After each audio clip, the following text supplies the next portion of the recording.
নমস্কার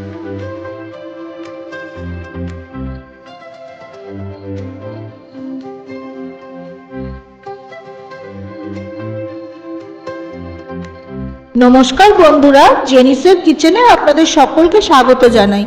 আজ আমি আপনাদের সঙ্গে শেয়ার করব বলে পালক পনিরের রেসিপি নিয়ে চলে এসেছি। আপনারা ভিডিওটা দেখুন। যদি ভিডিওটা আপনাদের ভালো লেগে থাকে তাহলে লাইক আর শেয়ার করে দেবেন। আর যদি আমার চ্যানেলে আপনারা নতুন বন্ধু হয়ে থাকেন তাহলে চ্যানেলটিকে সাবস্ক্রাইব করে বেল আইকন অবশ্যই প্রেস করে দেবেন, যাতে যখনই আমি কোনো নতুন রেসিপি শেয়ার করব তার নোটিফিকেশন আপনাদের কাছে চলে যাবে। পালক পনির বানানোর জন্য আমি এক আটি পালং শাক নিয়েছি। একটা ছোট সাইজের টমেটোর আমি পেস্ট বানিয়ে রেখেছি। 1 ইঞ্চি আদা মিহি কুচিয়ে নিয়েছি। 10 থেকে 12টা রসুনের কোয়া আমি মিহি কুচিয়ে নিয়েছি।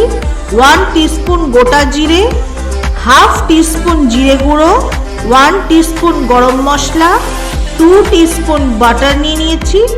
2টো ছোট সাইজের পেঁয়াজকে আমি মিহি কুচিয়ে নিয়েছি। 250 গ্রাম পনির নিয়েছি। পনিরগুলোকে আমি কিউব করে কেটে নিয়েছি। 2 টিস্পুন ফ্রেশ ক্রিম নিয়েছি।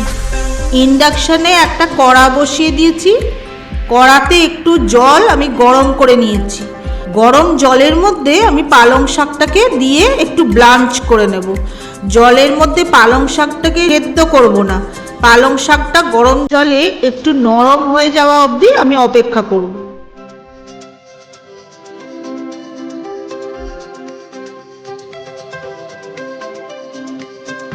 পালং শাক ব্লাঞ্চ করে নেওয়া হয়ে গেছে। আমি একটা বাটিতে আইস ওয়াটার নিয়েছি। এবার পালং শাকটাকে আমি তুলে বাটিতে রাখা আইস ওয়াটারের মধ্যে দিয়ে দেব। আইস ওয়াটারের মধ্যে ব্লাঞ্চ করে রাখা পালং শাকটা ভিজিয়ে রাখলে পালং শাকের যে সবুজ রঙটা আছে ওটা নষ্ট হয় না। পালং শাকটাকে কিছুক্ষণ আমি আইস কোল্ড জলে ভিজিয়ে রাখার পর আমি হালকা জল চিপে আলাদা করে একটা আলাদা বাটিতে আমি তুলে নেব। পালং শাকটাকে বেশি চিপে আমি জল বার করব না, কারণ কি একটু জল জল থাকলে সুবিধে হবে, কারণ কি পেস্ট বানানোর সময় আমার এই জলটাই কাজে লাগবে। পালং শাকটা আমার সব জল থেকে তোলা হয়ে গেছে। এবার আমি পালং শাকটার একটা স্মুথ পেস্ট বানিয়ে নেব। পালং শাকের স্মুথ পেস্ট তৈরি করা হয়ে গেছে। দেখুন কালারটা কত সুন্দর গ্রিন হয়েছে। ইন্ডাকশানে আমি একটা কড়া বসিয়ে কড়ার মধ্যে 1 টেবিল স্পুন অলিভ অয়েল দিয়ে দেব। তেলটা যখন গরম হয়ে আসবে তখন আমি গোটা জিরেটা ফোড়ন দিয়ে দেব। জিরেটা হালকা ভাজা ভাজা হয়ে যখন একটা সুন্দর গন্ধ বেরোবে তখন আমি বাটারটা দিয়ে দেব। বাটারটা মেল্ট হয়ে গেলে আমি কুচিয়ে রাখা রসুনটা দিয়ে দেব আর কুচিয়ে রাখা আদাটা দিয়ে দেব। আদা রসুন খুব বেশি কড়া করে ভাজবো না। যখন কুচিয়ে রাখা আদা রসুনটাতে হালকা ভেজে গিয়ে বেশ সুন্দর একটা গন্ধ বেরোবে তখন আমি কুচনো পেঁয়াজটা দিয়ে দেবো। পেঁয়াজটাকে ভালো করে ভেজে নেব। একটু নুন দিয়ে দেবো যাতে পেঁয়াজটা নরম হয়ে যায়। আমি আদা রসুন কুচিয়ে ব্যবহার করেছি। আপনারা যদি চান তাহলে আদা রসুনের পেস্টের ব্যবহারও করতে পারেন। পেঁয়াজ আদা রসুন সব একসঙ্গে ভালো করে ভেজে গেছে। এবার আমি টমেটো পেস্টটা দিয়ে দেব। সব মশলাকে একসঙ্গে ভালো করে কষিয়ে নিতে হবে। পেঁয়াজ টমেটো আদা রসুন সব একসঙ্গে ভালো করে কষে গেছে। আমি জিরে গুঁড়োটা দিয়ে দেব। বন্ধুরা, আমি একটু কাশ্মীরি লাল লঙ্কার গুঁড়ো দিয়ে দিলাম। এটা সম্পূর্ণ অপশনাল, আপনারা না চাইলে দেবেন না। সবগুলোকে একসঙ্গে মিশিয়ে নেব। সব মশলা একসঙ্গে কষে গিয়ে তেল উজ আউট হয়ে গেছে। এবার আমি পালং শাকের পেস্টটা দিয়ে দেব। পালং শাক দেওয়ার পর আমি 2 মিনিট ঢাকনাটা একটু ঢাকা দিয়ে দেব।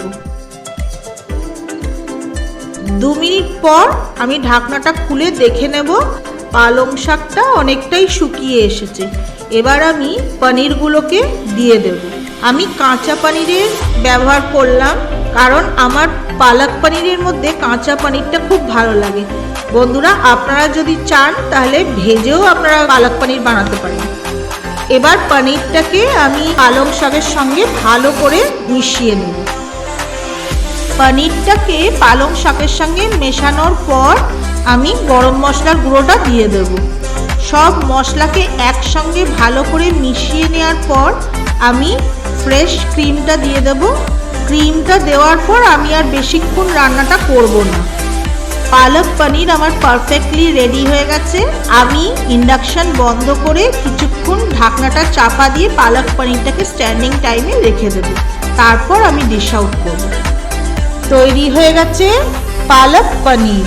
বন্ধুরা, আপনারা ভিডিওটা দেখুন। যেভাবে আমি পালক পনির বানালাম আপনারা বাড়িতে একবার বানিয়ে খেয়ে দেখুন, আপনাদের খুব টেস্টি লাগবে।